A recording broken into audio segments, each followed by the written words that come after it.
حیدرآباد سے ہمارے regional bureau chief Raheel Ahmed Abbasi کی رپورٹ کے مطابق حیدرآباد کی جانب سے لطیف آباد کے مقامی لان میں پاکستان کلچر ڈے کے حوالے سے پروقار اور رنگا رنگ تقریب کا انعقاد کیا گیا۔ پرنسپل مس نرگس انصاری، وائس پرنسپل عامر انصاری نے تمام معزز مہمانوں اور والدین کے ساتھ حیدرآباد کی ابھرتی ہوئی گلوکارہ روحی بانو انڑ کا استقبال کیا۔ پرنسپل نرگس انصاری نے خطاب میں کہا کہ پاکستان کے تمام کلچر ہمارے کلچر ہیں، ہم سب ایک ہیں، سب سے پہلے پاکستان ہے۔ آج ہم یہ عزم کرتے ہیں کہ ہم سب متحد ہو کر ملک کی تعمیر اور ترقی کے لیے اپنا کردار ادا کریں گے، جو بغیر اچھی تعلیم کے ممکن نہیں۔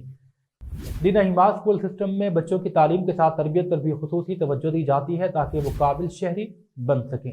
وائس پرنسپل عامر انصاری نے خطاب میں کہا کہ میں تمام معزز مہمانوں اور والدین کے ساتھ روحی بانو انڑ کا بھی شکریہ ادا کرتا ہوں کہ آپ نے اپنا قیمتی وقت نکال کر ہماری دعوت میں شرکت کی۔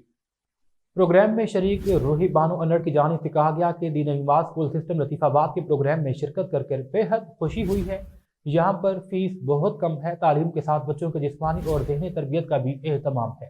پرنسپل مس نرگس انصاری، وائس پرنسپل عامر انصاری اور ان کی پوری ٹیم کو خراج تحسین پیش کرتی ہوں۔ بعد ازاں علامہ اقبال کی کتاب سے ان کے کلام بھی پیش کیے گئے۔ اس موقع پر اسکول کی کوآرڈینیٹر مہک عباسی، مس مسکان، مس رخسار اور مس کشش نے علامہ اقبال کی شاعری کے ذریعے بچوں کے مثبت ذہن سازی کی۔